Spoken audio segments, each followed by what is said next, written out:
Hello and welcome to online physics class. आज हम लोग स्टार्ट करेंगे आईएससी सेकेंड ईयर का first unit which is electrostatics. तो सबसे पहले हम ये देखते हैं इलेक्ट्रोस्टैटिक्स है क्या।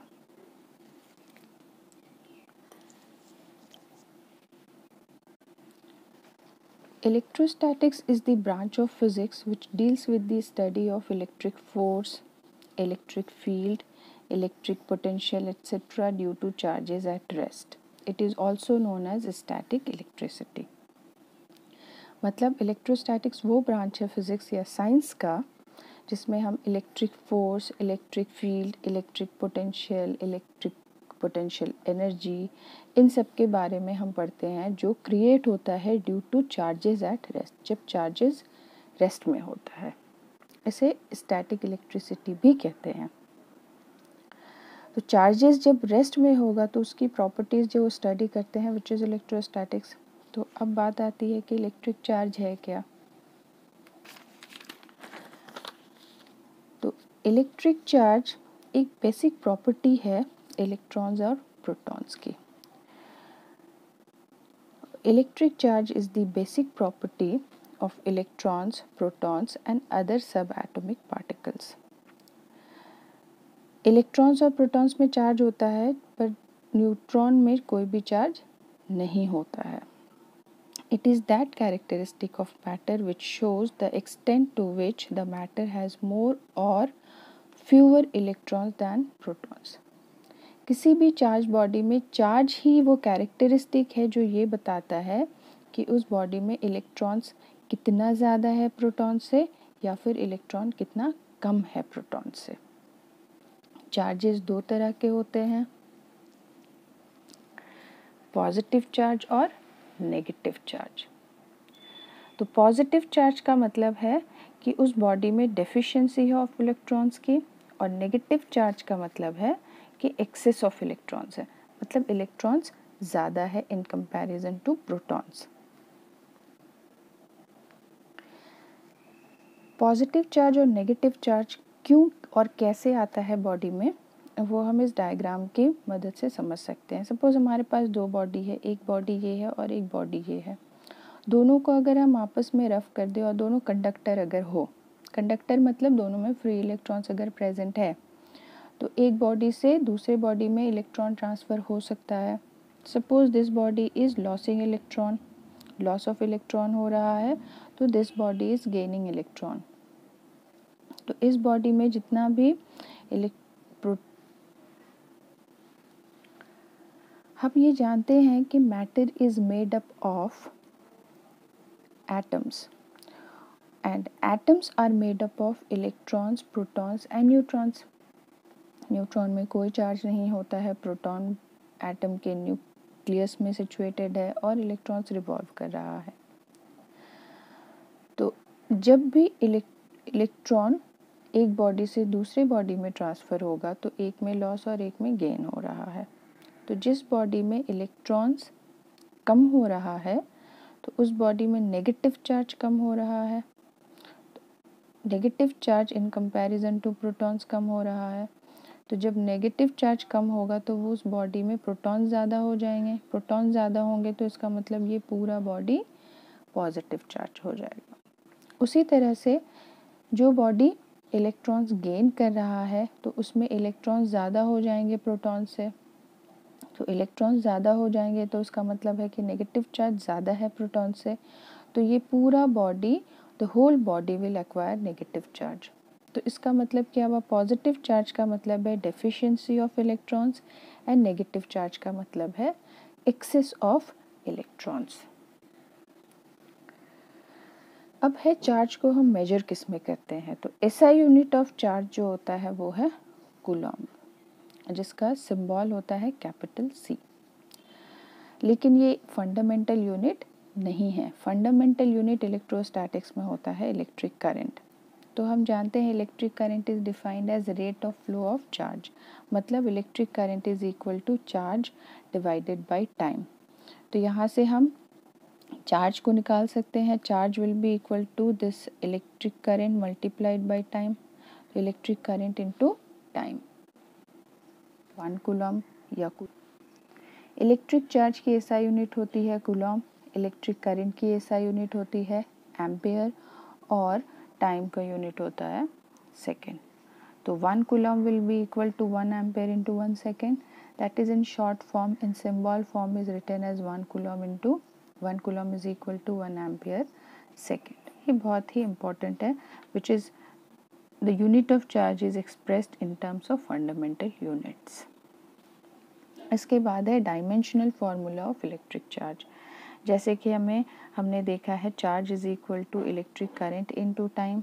तो चार्ज का जो सिंबल होता है वो है Q और इलेक्ट्रिक करंट के लिए हम यूज़ करते हैं कैपिटल A, किसी किसी बुक में कैपिटल I भी यूज़ करते हैं, हम यहाँ पे कैपिटल A ही यूज़ करेंगे। और टाइम के लिए डायमेंशंस हम कैपिटल T से शो करते हैं। तो Q का dimensional formula will be equal to A into T। ये बहुत बहुत इम्पॉर्टेंट है। और जैसे हम मैकेनिक्स में हम फोर्स की जो डायमेंशनल फार्मूला है उसको हम यूज़ करते हैं अदर डायमेंशनल फार्मूला डिराइव करने में, उसी तरह से Q का जो डायमेंशनल फार्मूला है उससे हम इलेक्ट्रोस्टैटिक्स में अदर क्वांटिटीज़ का डायमेंशनल फार्मूला निकाल सकते हैं। तो इसीलिए मेरा सजेशन होगा कि इसको मुँह ज़बानी याद रखें।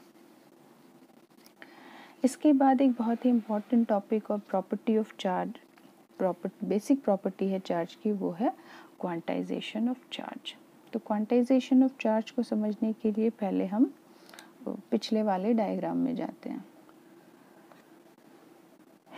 यहाँ पर मान लेते हैं कि ये फर्स्ट बॉडी ने एक इलेक्ट्रॉन लॉस किया और ये सेकेंड बॉडी ने एक इलेक्ट्रॉन गेन किया। तो मतलब क्या है, यहाँ पर एक इलेक्ट्रॉन का लॉस है, मतलब एक इलेक्ट्रॉन में जितना चार्ज है उतना चार्ज का लॉस है।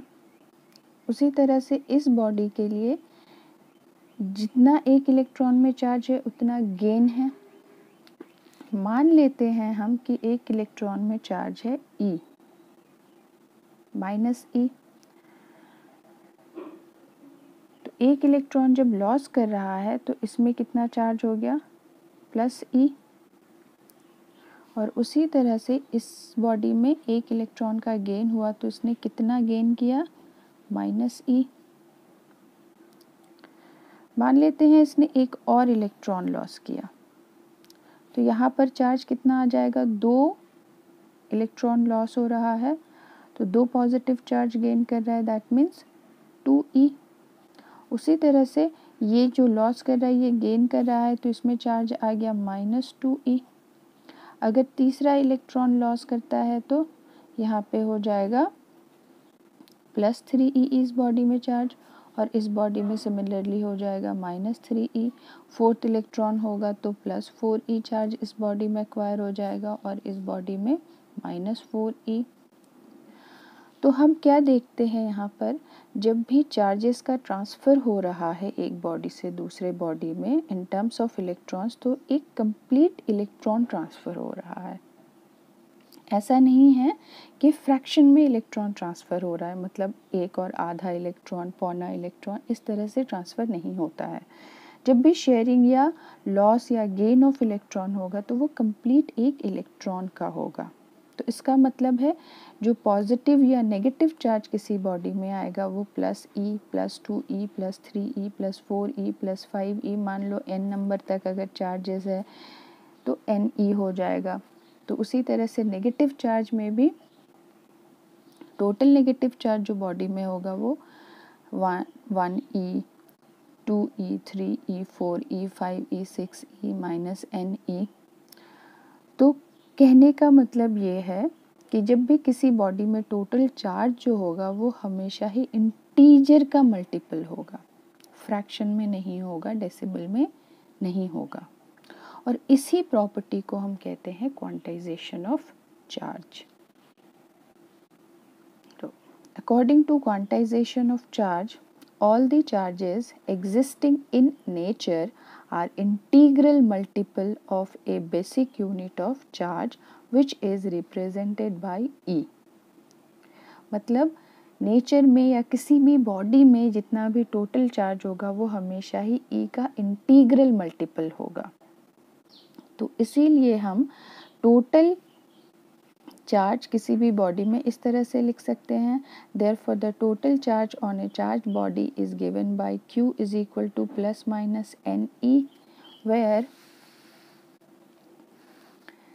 N is an integer का मतलब 1 2 3 and so on, and E is charge on one electron or one proton, जिसका मैग्नीट्यूड होता है 1.6 into 10 to the power minus 19 coulomb. तो बाय कन्वेंशन हम एक चार्ज पे एक इलेक्ट्रॉन पे जो चार्ज है वो हम लेते हैं माइनस ई, और एक प्रोटॉन पे जो चार्ज होता है वो प्लस ई। मान लेते हैं कि N1 is the number of protons in a body and N2 is the number of electrons in the body. तो टोटल चार्ज कितना हो जाएगा, एक प्रोटॉन पे जितना चार्ज है multiplied by the number of protons, plus एक इलेक्ट्रॉन पे जितना चार्ज है that is multiplied by the number of electrons. तो टोटल यहाँ पे क्या हो गया, E कॉमन आ जाएगा, N1 माइनस N2। तो टोटल चार्ज हम किसी भी बॉडी में इस फॉर्मूला से निकाल सकते हैं अगर हमें उस बॉडी में नंबर ऑफ प्रोटॉन्स और नंबर ऑफ इलेक्ट्रॉन्स पता है। यहाँ पे कुछ स्पेशल कंडीशंस हो सकता है, जैसे मान लेते हैं कि जब N1 ग्रेटर देन N2 होगा, तो यहाँ पर देखिए N1 ग्रेटर देन N2 होगा तो ये पूरी क्वांटिटी पॉजिटिव हो जाएगी। ये पूरी क्वांटिटी पॉजिटिव मतलब Q will B positive, so that is Q will be greater then 0। Greater than 0 का मतलब the body will B positively charged. Positively charge कब होगा, जब N1 is greater than N2, मतलब number of protons will be greater than number of electrons. Second possibility ये आ सकती है कि जब N2 is greater than N1, तो N2 is greater than N1 का मतलब है यहाँ पे N2 is greater than N1, तो ये पूरी क्वांटिटी नेगेटिव हो जाएगी। तो ये पूरी क्वांटिटी नेगेटिव मतलब Q will be less than 0। Q will be less than 0 का मतलब है the body will be negatively charged. और नेगेटिवली चार्ज्ड कब होगा, when number of electrons in the body will be greater than number of protons. And third possibility is when N1 is equal to N2। तो जब N1 is equal to N2 होगा तो ये पूरी quantity 0 हो जाएगी। 0 का मतलब हो गया Q इज इक्वल टू 0, और Q इज इक्वल टू 0 का मतलब होता है कि बॉडी में कोई भी चार्ज नहीं होगा, वो बॉडी न्यूट्रल होगा। तो ये है quantization of charge. Next video में हम देखेंगे क्वांटाइजेशन ऑफ चार्ज पे बेस्ड कुछ न्यूमेरिकल प्रॉब्लम्स, और इसमें अगर कोई डाउट है तो आप कमेंट करके पूछ सकते हैं। आज के लिए इतना ही, थैंक यू।